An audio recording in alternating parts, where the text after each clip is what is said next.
Okay, I'm John Navazio, and we're going to talk about one of my favorite new crops, winter sprouting broccoli, what we're calling winter sprouting broccoli, often also called purple sprouting broccoli, and I'll give you a little bit of background on that. Um, we're very excited about this crop because it's truly very well suited to the maritime Pacific Northwest. And in fact, it's well suited not only in production, but in production of the vegetable also, but also as a seed crop. Um, so that fits much of what we do. Uh, it's really a new variation of broccoli as we know it. North Americans have been eating uh, good old heading annual broccoli for close to 100 years now, but this is a variant that many people don't know yet. How many people in the room have had purple sprouting broccoli? I'll be curious. That many. This is an elite crowd. Isn't it wonderful? Um, so you know how good it is. There are both purple and white types. Why I prefer to call it winter sprouting broccoli, though I'm afraid it's lost cause, actually, because most people will refer to it as purple sprouting. The white types are actually more like a sprouting cauliflower, quite unusual. We love the purple one for several reasons.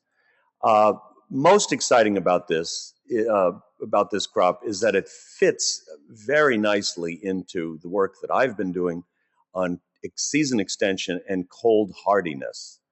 And in fact, this is a crop that is a true biennial and is overwintered. I'm skipping here ahead. Uh, it is a biennial form, as I'll say here in a minute. And in fact, it gives us a crop in spring. After going through the winter is when it flowers and delivers the goods. At the time of the year when we harvest this, the high market potential is it's a valuable crop. First of all, there's a scarcity of fresh green vegetables that are available regionally. It's absolutely delicious, and especially if produced close to home and delivered fresh. And boy, people just get excited about it. It's kind of like the first asparagus of the year. And if you've been eating kale all winter, like many of us do, that is locally grown, it's a nice little twist. And I think there's an incredible breeding opportunity because essentially most of the varieties come from the United Kingdom currently, a few now being bred in the Netherlands. And as we'll see, they're not as cold hardy as we need here.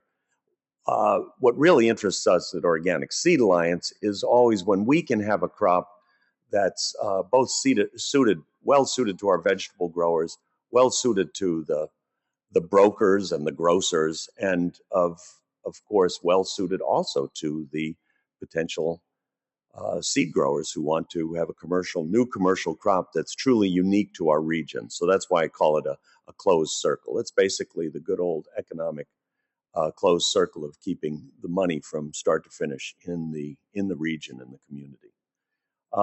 Here's what it looks like. I'll describe it just a little bit. You see how you get some type of a central head in there.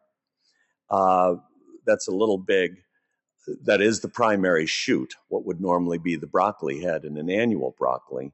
But in fact, the real goods are the side shoots, both secondary, tertiary shoots that come out over about a 3 to 4 week period. And these are generally bunched, and or we have some growers that are now selling these as a bulk product. And many of our growers are getting up to $4 a bunch for these in spring. And you'll see a couple examples of us, Michaela and I, holding bunches here. So it is, in fact, the ancestor of modern broccoli. It's very cold, much more cold hardy than modern broccoli. It is a true biennial.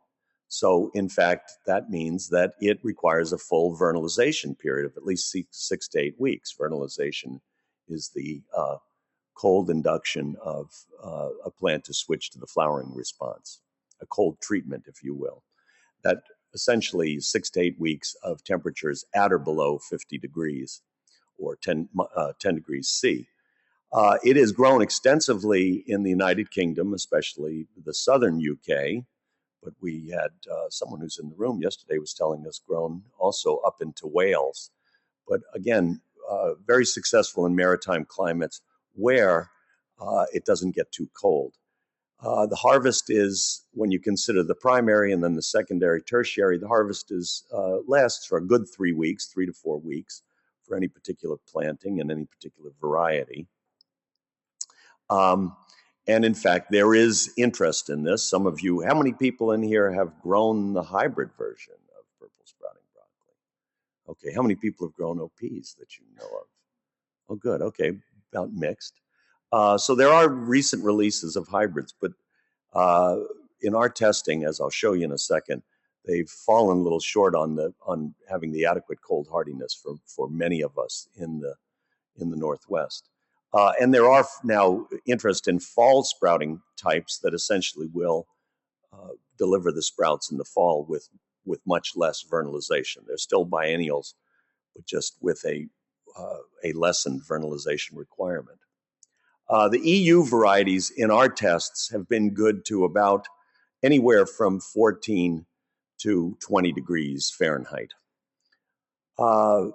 Essentially, we need, as you'll see in the next slide, we need varieties that'll get a bit colder than that, because as we saw recently with our cold snap before the big cold snap back east, we had our own little cold snap in early December, and I was in California at the time, and I was in a place that was getting 18, 19 degrees, which purple sprouting broccoli would have been lovely there in the Cape Valley, but it was record setting. They hadn't had cold temperatures like that in at least 50 years.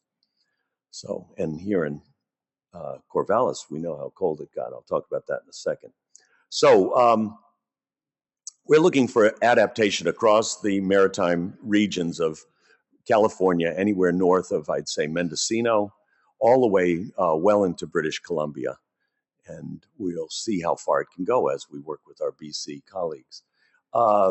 We know from polling most of the growers that I work with, essentially from Eureka, California to southern mainland, lower mainland BC, we know that 8 degrees is about as cold as it gets for many of us, minus 13 for the Canadians and others. But that's generally the coldest temperature we get. So we need something that's reliably cold hardy to 8.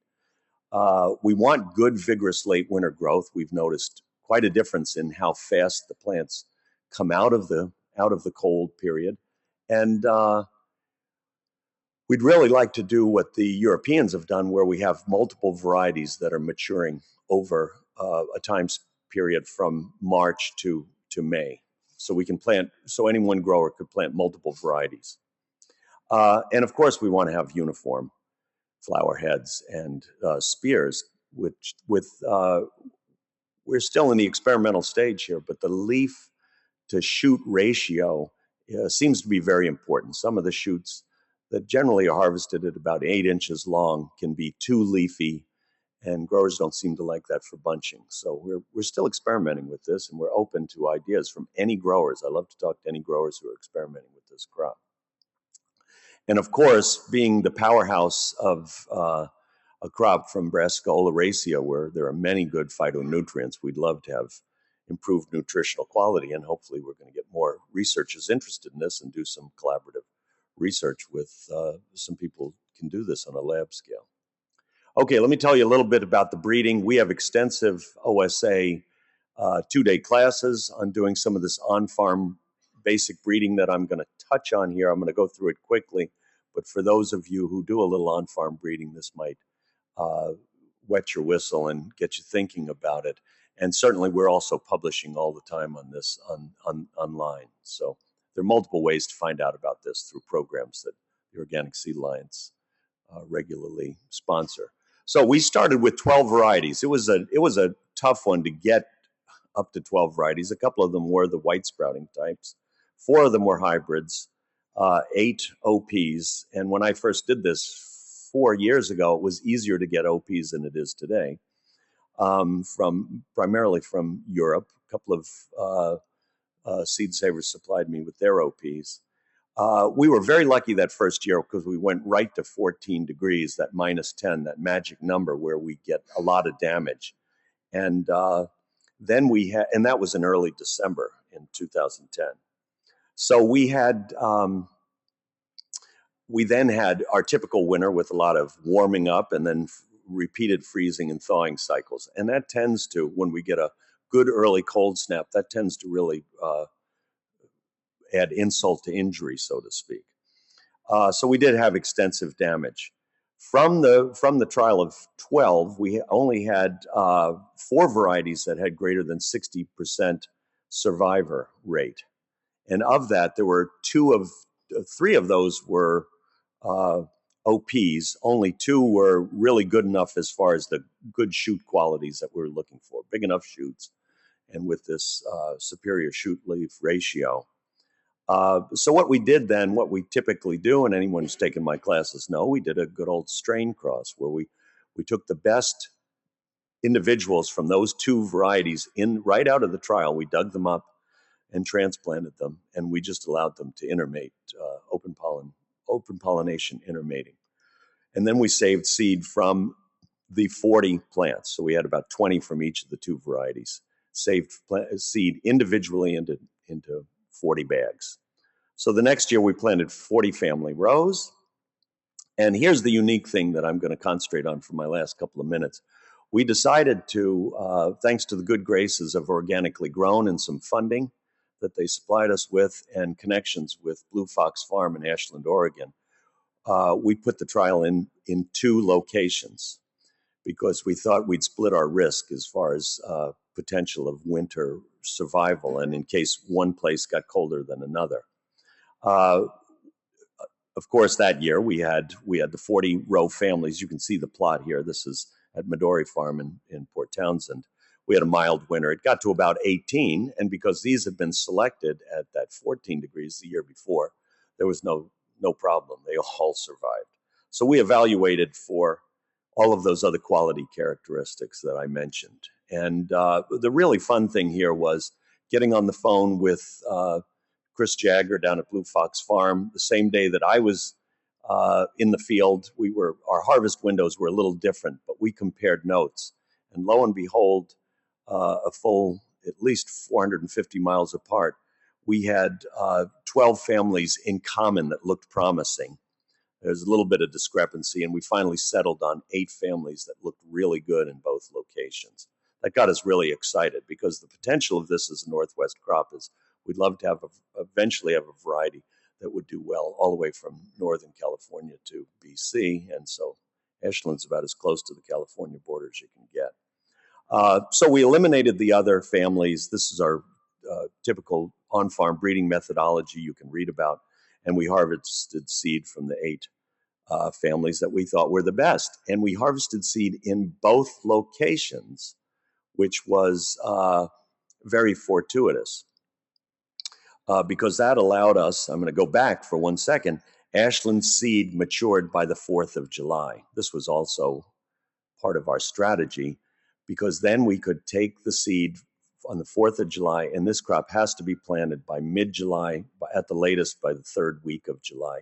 For those of you on the tour yesterday, the purple sprouting broccoli out there was planted about the 25th of July. So the seed in the Port Townsend plot, which was much more beautiful seed, it was not heat stressed at all, but it didn't mature until September. So we were able to turn this biennium into an annual by harvesting seed in Ashland, Oregon, FedExing it up to us. And then we each location planted seed of those 8 best families. Does that make sense? And you can ask questions about that. That was a good idea that Tom Lively and myself shared, and it worked out. So this winter, those 8 families I'll finish up here by basically saying this current cycle 3 of the breeding, those 8 family rows are in both locations. Of course, we had that record cold before the polar vortex. West of the Rockies, we had record cold. And it only got to about 18 in Port Townsend, but the crop down in Ashland, which is supposedly, last Chris looked early on, I have not been able to get a hold of him in the past 2 weeks, but he had 5 nights between 1 and 10 degrees, and it hammered it hammered the crop, but he said it looked like survivors. So we'll select the best 1 to 3 families for that and either repeat or certainly test. And we may have a usable crop at that point. It's already looking much better than any of the commercial varieties, has much better frost tolerance.